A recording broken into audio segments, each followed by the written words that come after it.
उम्मीद करते हैं आप सभी लोग अच्छे होंगे और आप लोग अपनी तैयारी भी बहुत अच्छे से कर रहे होंगे। आज फिर से आप लोगों के लिए बहुत ही महत्वपूर्ण क्लास होने वाली है, क्योंकि आज की इस क्लास में हम आप लोगों के साथ डिस्कस करने वाले हैं जो आपका आरआरबी ग्रुप डी का एग्जाम हुआ था, थर्ड शिफ्ट का पेपर। उस पेपर के बारे में डिस्कस करेंगे और इसमें हम आपके जीके, जीएस और साइंस के क्वेश्चन कवर करेंगे। और आप लोगों को एक चीज़ बहुत ही अच्छे से पता होनी चाहिए, किसी भी एग्जाम की तैयारी में अगर आपको उस परीक्षा में चार चांद लगाने के लिए सबसे पहले ज़रूरी चीज़ क्या है, उसके प्रीवियस ईयर क्वेश्चन पर अपनी पकड़ बहुत ही अच्छे से बनाना। ठीक है, तो चलिए बिना किसी देरी की आज की क्लास को स्टार्ट करते हैं। और जिन लोगों ने हमारी पहले की वीडियो फर्स्ट शिफ्ट वाली ना देखी हो, जिसका हमने सॉल्यूशन आपको प्रोवाइड कराया, उसको आप लोग जाकर जरूर देख लेना जाकर। और अगर आज अंत तक आप लोगों को देखने पर हमारी क्लास अच्छी लगती है तो ज़रूर आप लोग अपने इस चैनल को सब्सक्राइब अवश्य कर लेना और इस वीडियो को ज़्यादा से ज़्यादा लोगों में शेयर भी कर देना। तो चलिए देखते हैं पहला क्वेश्चन जो आपके पेपर में पूछा गया था। कहता है कि झारखंड की कौन सी खान गोहा खान निम्नलिखित में से किस खनिज से संबंधित है। तो याद रखना ये आपके लौह अयस्क से संबंधित है। ठीक है, इसके बारे में थोड़ा बहुत हम लोग पढ़ लेते हैं।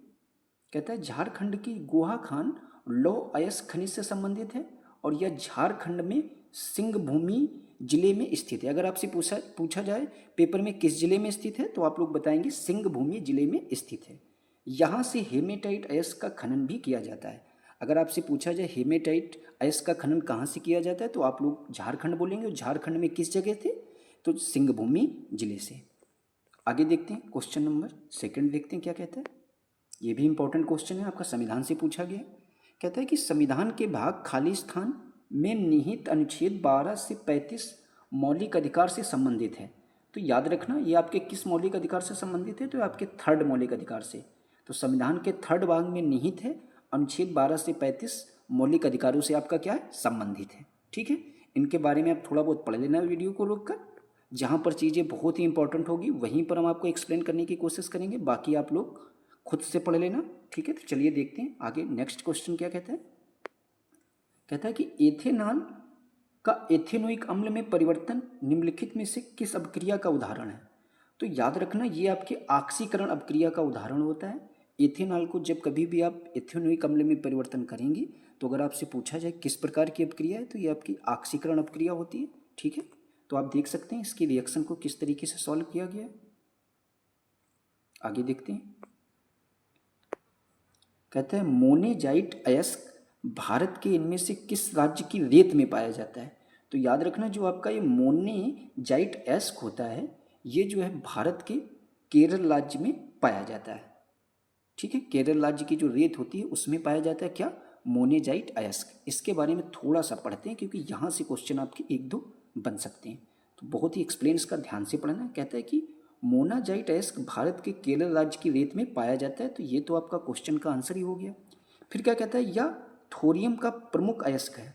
अगर आपसे पूछा जाए ये जो मोनाजाइट है किसका प्रमुख अयस्क है तो आप लोग बोलेंगे यह थोरियम का प्रमुख अयस्क है। ठीक है, सेकंड पॉइंट आपका ये तैयार हो गया। आगे देखते हैं। कहता है कि दक्षिण भारत में विश्व का सर्वाधिक थोरियम पाया जाता है।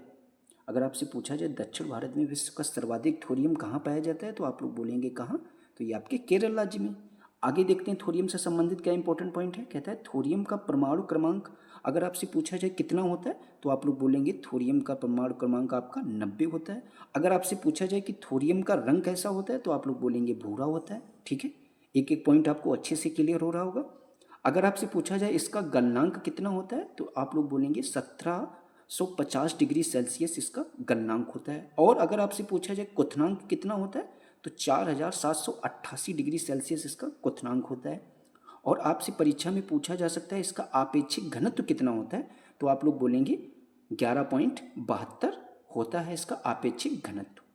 ठीक है, फिर कहता है थोरियम का उपयोग फोटो इलेक्ट्रिक सेल में किया जाता है। ठीक है, ये भी बात याद रखना है। तथा नाभिकीय ऊर्जा के उत्पादन में नाभिकीय ईंधन के रूप में भी किया जाता है। तो इतनी सारी हमने आपको इंपॉर्टेंट चीज़ें आपको थोरियम से संबंधित बता दी है कि आपका अगर थोरियम से कोई भी क्वेश्चन बनेगा आपके पेपर में तो गलत नहीं होगा, वो आपका इन्हीं में से बनेगा। ठीक है, आगे देखते हैं क्या कहता है क्वेश्चन। कहता है कि दी गई अपक्रिया में खाली स्थान अपचायक के रूप में कार्य करता है। तो अपचायक के रूप में आपका कार्य कौन करेगा तो इसमें आपका CO जिसको हम लोग कार्बन मोनोऑक्साइड भी कहते हैं, ये आपका अपचायक के रूप में कार्य करता है ऐसी अपक्रिया में। ठीक है, आगे देखते हैं। ये आपका मैथ का एक क्वेश्चन आ गया, तो इसको भी हमने ले लिया, इसको भी समझाने के लिए, क्योंकि थ्योरी का पोर्शन था। आगे कहता है कि निम्नलिखित में से कौन सा समरूप त्रिभुजों का गुण नहीं है। तो नहीं वाला क्वेश्चन पूछा गया, तो याद रखना इसमें जो कहता है ये कि किन्हीं दो कोणों का अनुपात बराबर किन्हीं दो माध्यिकाओं का अनुपात, ये चीज़ आपकी समरूप त्रिभुजों के बारे में बिल्कुल भी सही नहीं है। तो 15 का आपका राइट जवाब बी बिल्कुल सही हो जाएगा। ठीक है, आगे देखते हैं। ये इंपॉर्टेंट क्वेश्चन है, ये रिपीट हो सकता है आपके पेपर में फिर से, तो बहुत ही ध्यान से समझना है। कहता है कि सागा दवा उत्सव इनमें से किस भारतीय राज्य में मनाया जाता है। तो याद रखना इनमें से आपके सारे ऑप्शन ये गलत दे रखे हैं, क्योंकि ये जो आपका है सागा दवा उत्सव ये आपके सिक्किम में मनाया जाता है। ठीक है,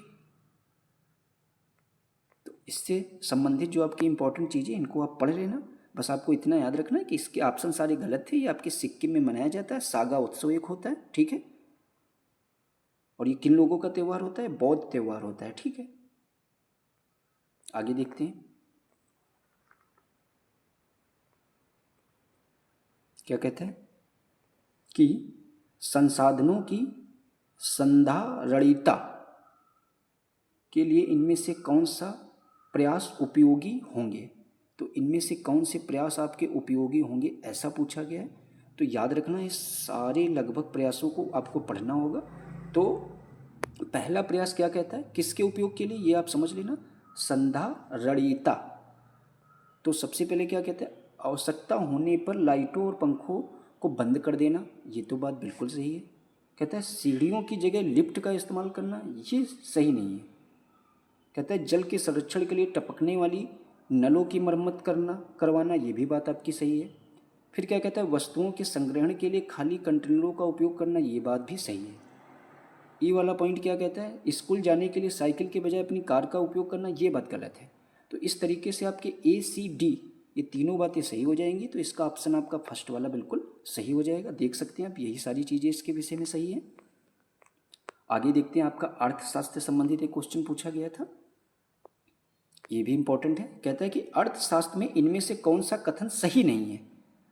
तो कौन सा कथन सही नहीं है, तो सबसे पहले आपको चारों कथन पढ़ने होंगे, तभी आप इसका जवाब दे सकते हैं। कहता है कि औसत नियत लागत वक्र की ढलान नीचे की ओर होता है, ये बात सही है। लंबे समय में सभी इनपुट नियत होते हैं, ये बात सही नहीं है। कहता है कुल लागत कुल परिवर्ती लागत और कुल नियत लागत का योग होती है, ये बात भी सही है। कहता है अल्पकालीन सीमांत लागत औसत परिवर्ती लागत अल्पकालीन औसत लागत के होते हैं, वक्र यू आकार के होते हैं, ये बात भी आपकी सही है। तो इस तरीके से इसका राइट जवाब आपका बी वाला सही हो जाएगा कि लंबे समय में सभी इनपुट आपके फिक्स्ड नहीं होते हैं। ठीक है, क्योंकि इनपुट जो होते हैं ये आपके परिवर्तनशील होते हैं, तो फिक्स होने का कोई सवाल ही नहीं। आगे देखते हैं क्वेश्चन नंबर 31 आपका क्या कहता है। कहता है कि वायुमंडल की समताप मंडल परत में जो आपका ओजोन 6 निम्नलिखित में से किसके लिए उत्तरदायी है, ऐसा क्वेश्चन आपकी परीक्षा में पूछा गया था। तो याद रखना ये आपका किसके लिए उत्तरदायी होता है, तो पृथ्वी की सतह पर पहुंचने वाली जो आपकी यूवी विकिरणों में वृद्धि के लिए आपका ओजोन 6 उत्तरदायी होता है समताप मंडल की परत में। तो समताप मंडल से कुछ इंपॉर्टेंट चीज़ें आपके पेपर में पूछी जाती हैं, तो इसको हम लोग थोड़ा बहुत डिस्कस करेंगे। तो सबसे पहला ये तो आपका इतना हो गया इसका आंसर। फिर आगे देखते हैं, कहता है कि समताप मंडल आपका 18 से 32 किमी ऊंचाई तक क्या है, विस्तृत है।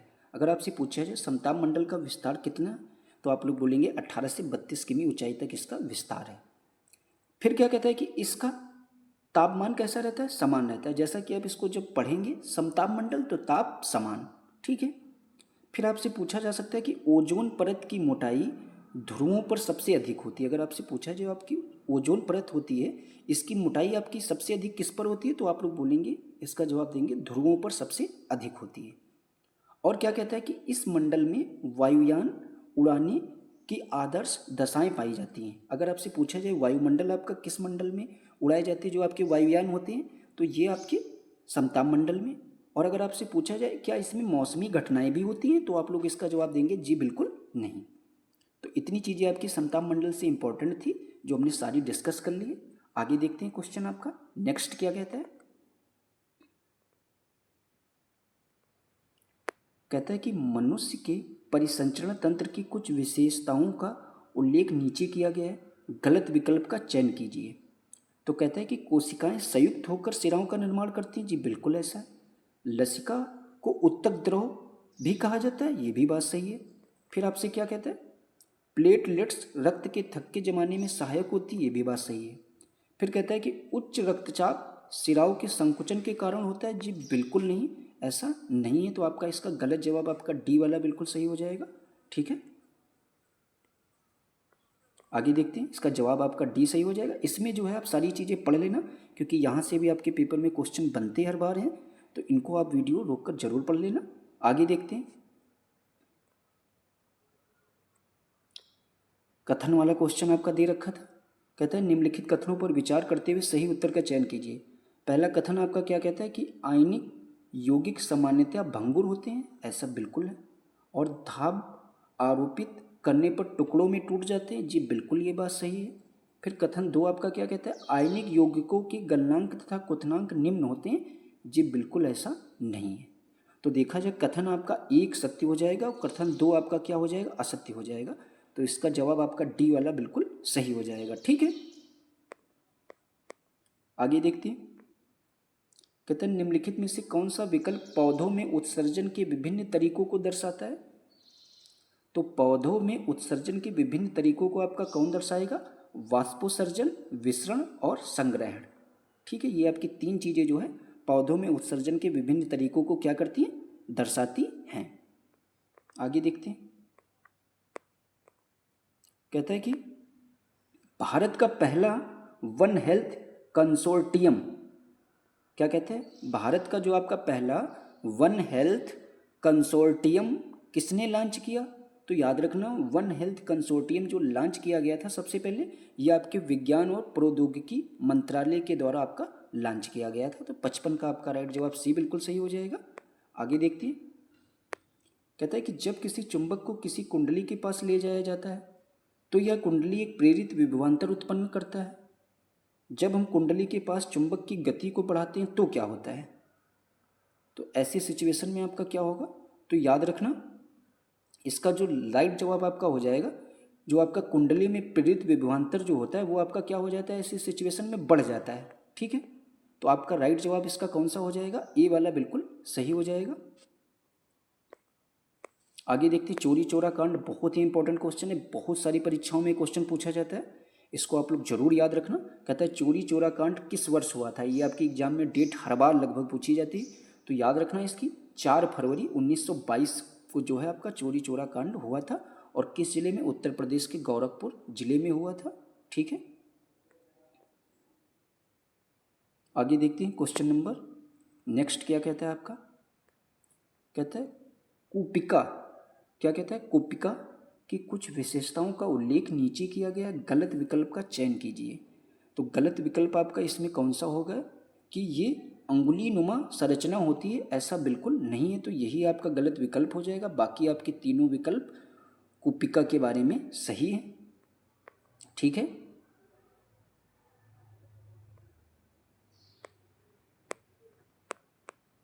आगे देखते हैं। नेक्स्ट क्वेश्चन क्या कहते हैं, श्वसन के दौरान पत्तियों के किस भाग में प्रचुर मात्रा में गैसीय विनिमय होता है।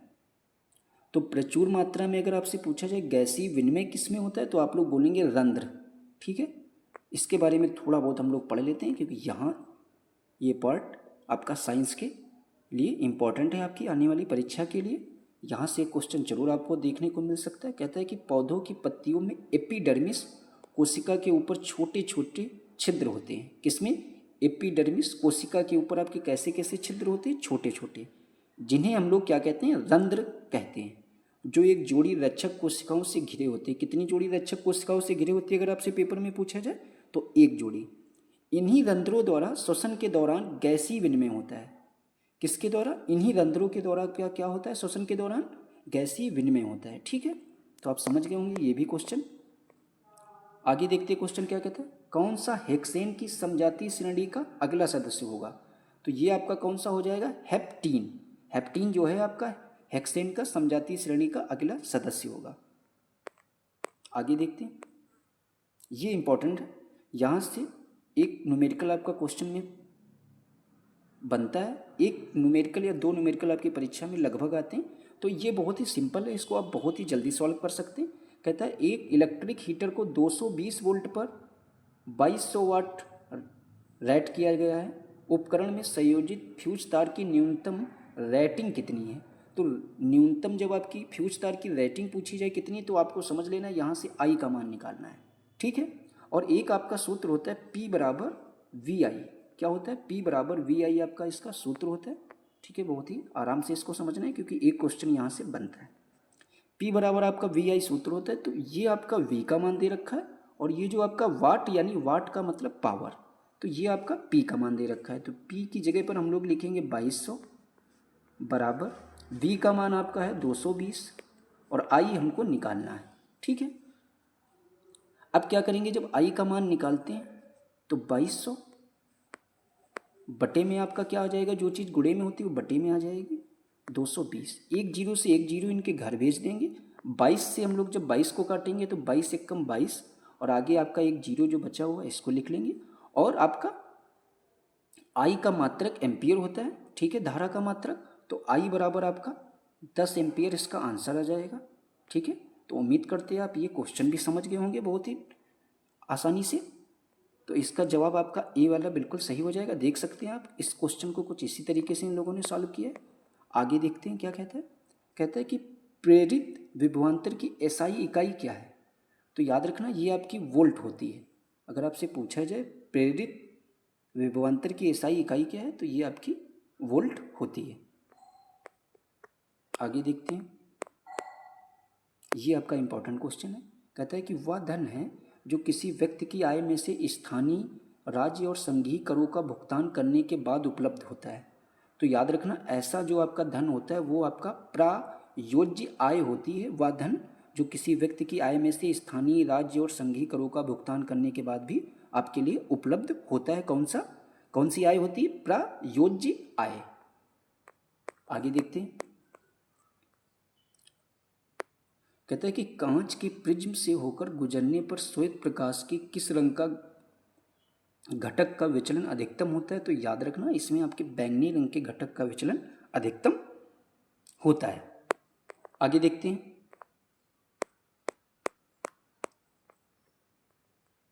इसके बारे में थोड़ा बहुत हम लोग पढ़ लेते हैं क्योंकि यहां से भी क्वेश्चन आपके पेपर में बनता है। कहता है कि जब श्वेत प्रकाश की किरण कांच के प्रिज्म में से गुजरती है तो वह अपने मार्ग से विचलित होकर प्रिज्म के आधार की ओर झुककर विभिन्न रंगों में क्या हो जाती है? आपकी विभाजित हो जाती है। तो इस प्रकार से उत्पन्न विभिन्न रंगों के समूह को हम लोग स्पेक्ट्रम कहते हैं। अगर आपसे पूछा जाए स्पेक्ट्रम किसे कहते हैं, तो आप इतनी सारी चीज़ें पढ़ के उसका जवाब दे सकते हैं। कहता है इस स्पेक्ट्रम का एक सिरा लाल तथा दूसरा सिरा बैंगनी होता है। लाल रंग की तरंग दैर्ध्य अगर आपसे पूछा जाए क्या होती है? सबसे अधिक होती है, तथा बैंगनी रंग का विचलन कोण सबसे अधिक होता है। तरंग दैर्ध्य अगर आपसे पूछी जाए एग्जाम में तो लाल रंग की अधिक होती है। अगर आपसे विचलन कोण पूछा जाए तो आपका बैंगनी रंग का सबसे अधिक होता है। और अगर आपसे पूछा जाए किसका विचलन कोण सबसे कम होता है तो आप लोग उसका जवाब देंगे लाल रंग का, ठीक है। इतने ही क्वेश्चन आपके जीएस, जीके और साइंस के पूछे गए थे जो आपका 2022 थर्ड शिफ्ट में आपका ग्रुप डी का एग्जाम हुआ था। तो उम्मीद करते हैं आपको सारे क्वेश्चन आसानी से समझ में आए होंगे। और अगर एक बार में चीज़ें आपको समझ में नहीं आ रही तो प्लीज़ आप लोग दोबारा ज़रूर देखना, क्योंकि आपको अगर कोई भी एग्जाम पास करना है तो प्रीवियस ईयर क्वेश्चन को आपको बहुत ही बेहतरीन ढंग से उनका अध्ययन करना चाहिए, तभी आप एग्ज़ाम को क्लियर कर सकते हैं। और प्लीज़ आप लोगों से हाथ जोड़कर एक ही रिक्वेस्ट है कि अगर आप लोगों को हमारी वीडियो अच्छी लगी हो, हमारे द्वारा लाया गया कंटेंट अगर आपको पसंद आया तो प्लीज़ आप लोग इस वीडियो को ज़्यादा से ज़्यादा लोगों में शेयर ज़रूर कर देना, और अपने इस चैनल को सब्सक्राइब करके अवश्य जाना। हमारे इस वीडियो को देखने के लिए आप लोगों का बहुत बहुत धन्यवाद।